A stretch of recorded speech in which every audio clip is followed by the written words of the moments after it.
bonne reprise de la semaine tout le monde. Aujourd'hui, je voulais vous faire une petite vidéo en mode blabla chill. Là, ça va être du pur chilling ce soir. Détendez-vous. On va se détendre.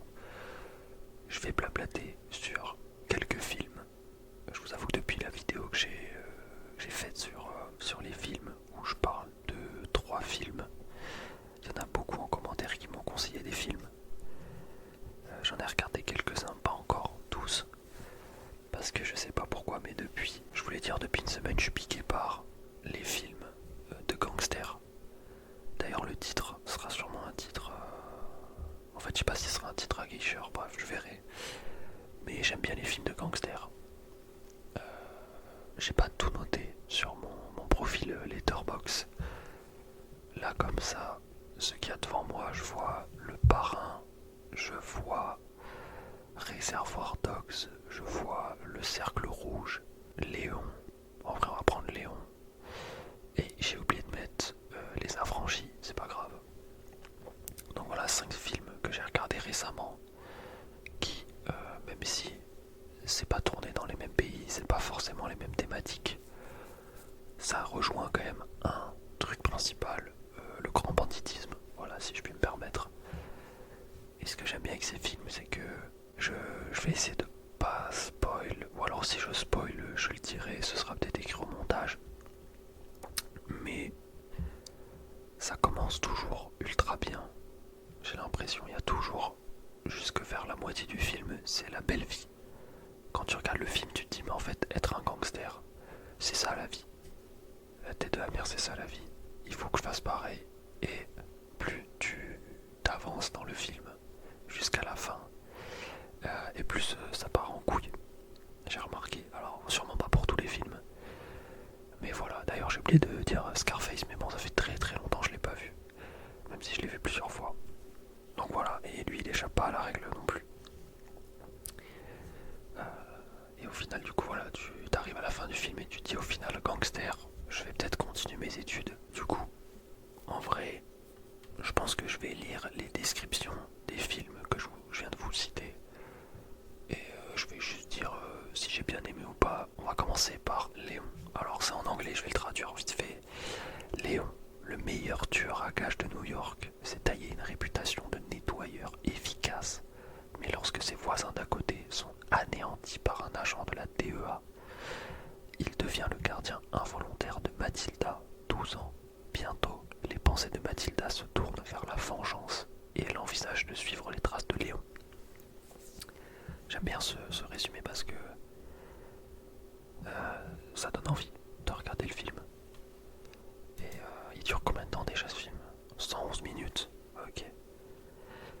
Il est vraiment cool. Jean Reno qui joue le rôle de Léon pue la classe. Il a trop de swag ce mec. C'est une dinguerie. Non, en vrai, l'histoire est intéressante. Léon il est mystérieux. Il se passe des dingueries. C'est bien filmé. En vrai, j'ai plus tous les éléments du film en tête parce que ça fait un petit bail que je l'ai vu, Léon. C'est pas un que j'ai vu depuis une semaine. Mais j'ai bien kiffé. La musique de fin, elle est vraiment incroyable. Même la scène de fin, elle est belle. Franchement, c'est un super film. On s'attache et tout, c'est trop de la frappe. On est déjà à 5 minutes de vidéo. Je voulais qu'elle en fasse à peu près 12. Donc je pense qu'on va passer à la vitesse supérieure. Le cercle rouge, je pense que c'est écrit en anglais, encore une fois, évidemment. C'est parti pour la traduction. Alors, lorsque le criminel François Corré est libéré de prison, il décide de ne jamais revenir. Il est cependant rapidement ramené dans le monde souterrain après une rencontre fortuite avec le meurtrier en fuite Vogel, avec l'ancien policier et actuel alcoolique Janssen. Il prépare un vol de bijoux complexe. Pendant ce temps, l'excentrique commissaire de police Matei, qui a perdu la garde de Vogel, est déterminé à le retrouver. Donc ouais, le but du film, c'est en gros, ils vont aller voler des bijoux dans une boutique parisienne très luxueuse.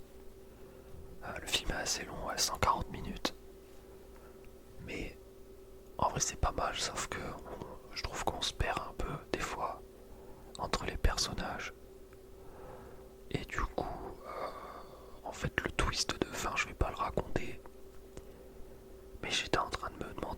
ça se fait que ça s'est passé comme ça, vous voyez. Normalement ma réaction aurait dû être oh my god, mais non. Alors au final j'ai regardé la scène et je me suis dit attends mais c'est quoi ce merdier là? J'ai pas tout suivi. Voilà, c'est ce que je me suis dit. Donc soit j'ai... Pourtant, en général quand je mate un film, jamais je check mon téléphone en même temps ou quoi. Genre vraiment quand je suis dans le film, je suis dans le film. Mais bon, là ça a dû m'échapper, je sais pas. Mais j'ai bien kiffé quand même. C'était un bon film. Ensuite on parle de Godfather, le parrain. Bon ça le parrain, big classique. Hein. On va pas se mentir, je l'avais déjà vu, mais je l'ai re-regardé il y a quelques jours. Couvrant les années 45-55, une chronique de la famille criminelle fictive italo-américaine Corleone. Lorsque le patriarche de la famille du crime organisé Vito Corleone survit de justesse à une tentative d'assassinat, son plus jeune fils Michael intervient pour s'occuper des tueurs potentiels, lançant une campagne de vengeance sanglante. Ça j'aime bien, il y a tellement de rebondissements dans ces films. Les musiques sont insane, les personnages, sans déconner. Al Pacino, Marlon Brandon et Tutti Quanti, c'est vraiment incroyable. Tu t'y croirais vraiment. Tu vois, c'est un truc de fou. Là pour le coup il dure vraiment longtemps ce film. Quasi 3 heures. Mais en même temps il en faut. Mais le problème c'est que encore une fois comme le cercle rouge tu te perds un peu des fois dans les personnages. Il y a 10 000 name dropping à la fois de temps en temps dans certaines scènes. Du coup faut vraiment bien suivre. Mais ça n'empêche que ce qui se passe dans l'histoire, en tout cas dans le 1, j'ai pas vu le 2 et le 3 encore. Ça m'a vraiment bien plu. J'ai vivement que je regarde la suite, même si le 3 a l'air un peu moins bien, le 2 a l'air incroyable. Ensuite j'en étais où? Le parrain, on a fait Léon, on a fait le cercle rouge, on a fait... Ah ouais, Réservoir Dogs. Réservoir Dogs. Je vais pas lire le résumé parce que je l'ai vu hier soir, je vais juste vous raconter. En gros, c'est 5 mecs qui veulent braquer une bijouterie. Et malheureusement, la police est déjà sur les lieux au moment où ils braquent. Donc, ils savent qu'il y a une balance dans l'équipe parce que c'est impossible que la police ait pu prévoir ce coup. Donc, ils vont passer, le film dure 1h30, il est assez court. My bad, 1h40, ils vont passer 1h40 à chercher qui est la balance. En vrai, Quentin Tarantino, c'est assez spécial. Comment il fait le... J'imagine que c'est lui qui s'occupe de A à Z de son film. Enfin, je veux dire, il supervise tout. Mais que ce soit le montage, la façon dont les plans sont faits, les longues scènes sans coupure des fois. Autant des fois j'aime bien, autant des fois j'aime pas trop. Après les acteurs jouent ultra bien, tu rentres dans l'histoire. Là c'est pas trop de la mafia, c'est vraiment du gangster pur et dur. Le plot twist est pas mal, même si je l'avais prédicte. Après en soi j'avais pas vraiment de preuves, hein. Juste je me suis dit voilà, imagine, il se passe ça, il s'est passé ça. Mais sinon c'était plutôt pas mal. Ce qui est bien c'est que, je vais pas spoil, mais il se passe quelque chose au début du film et pendant tout le film ce problème là n'est pas résolu.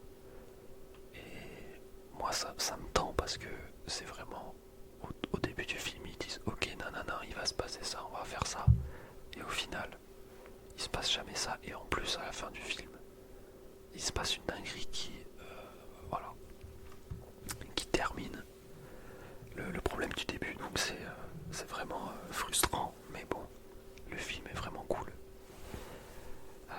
Même si je regardais une vidéo ce matin vite fait de la scène du début où le mec parle de pourboire et tout. Bon, je sais qu'il y a des, je sais plus comment on appelle ça, mais des indices pour la suite du film. Il y en a plein dans les commentaires qui ont mis justement des commentaires qui disaient la scène est tellement culte, etc. Et je vous avoue, je ne comprends pas trop. La scène est bien. Vous voyez, la scène est bien. En gros, c'est les 5 mecs qui parlent s'il faut donner oui ou non un pourboire à quelqu'un. Juste avant, il parle de chansons, de l'histoire d'une chanson, je sais pas quoi. Est-ce que ça sert à montrer peut-être le comportement des personnages au début du film pour les présenter? Peut-être. Mais en tout cas, voilà, c'est assez space. Mais pourquoi pas? On va finir avec Les Affranchis. En fait, ce qui est bien avec ce film, c'est que t'as l'impression que c'est quelqu'un qui te raconte une histoire parce qu'il y a une espèce de voix off qui te narre l'histoire, on va dire. Et des fois, cette voix off, c'est pas toujours Ray Liotta qui parle. Des fois, ça peut être sa femme. Ce que j'aime bien avec la morale de ce film, même si tu te comportes de manière exemplaire, tu peux toujours te faire niquer si tu traînes avec des gens qui cassent les couilles. Hein. Il y en a un que je déteste dans le film. Pour ceux qui ont regardé, je pense qu'ils savent de qui je parle. Et je pense sincèrement que sans lui, il aurait vécu la vie de Tony, mais sans la fin de Tony. En vrai, c'est dur je vais pas mentir, c'est vraiment dur de poser des mots, de vous expliquer pourquoi j'ai kiffé autant que ça et pourquoi j'ai kiffé plus que tel ou tel film. Je ne suis pas Insepanda qui regarde 800 films par an et qui peuvent se dire non, en fait, dans telle scène, il y a un tel cadrage de luminosité gamma qui permet à ce que le spectateur, il y a un non-dit du narrateur interspectaculaire, va te faire enculer. Moi, je suis un mec